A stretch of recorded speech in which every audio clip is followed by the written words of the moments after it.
Yeah,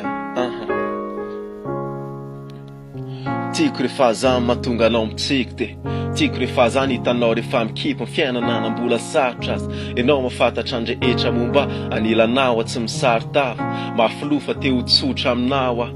ty sakafo de hiara-bota aminao amro maraina mba te hiaraka hitsotsotra aminao an-kanape malalaka fa te hiepofo anao ianao malala hoe malalako de tsy hoe bracelet fotsiny fa sombitiavanao ny ty atanako olo tiako sady namako sady anjeliko ny anjarako tataraiko amin'ny akamako sy ny mamako de sary piaro fa tsy amefe mihitsy ohatrany voamaly le orikavo aloha tam'izany mbola bebe nify taona maro zay ny lalovana fitiavana ny anarany tokotany ilalovana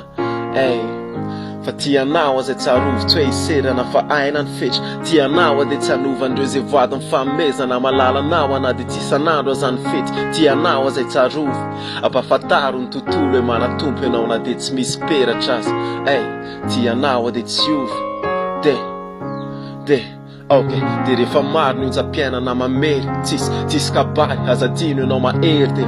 ny olo anaty zakanao avia tery ty atratrako vo may atianao satria tsy antery no ianao te ho mendrika anavery indraindray na sitrakao reo sangisangintsika fa ino averina ndray tsisy oseho fa mba hifaly mangina tsisy mamaika satria kony zay mahandriano mivadina andrina fazavany ianao mangirana iaraka na mamy na mangina indraindray koa misy makirana fa manjaka-poko de tiako ihany tsy lampanany tsoko anao de sanatriny antso anao hoe piso kely nomeko fo manolotra mameno zara mbola misy fonainy ianao tsy ady rery zany angam-panady namoronako ny rahirako foa de matsiaro anao de miramirana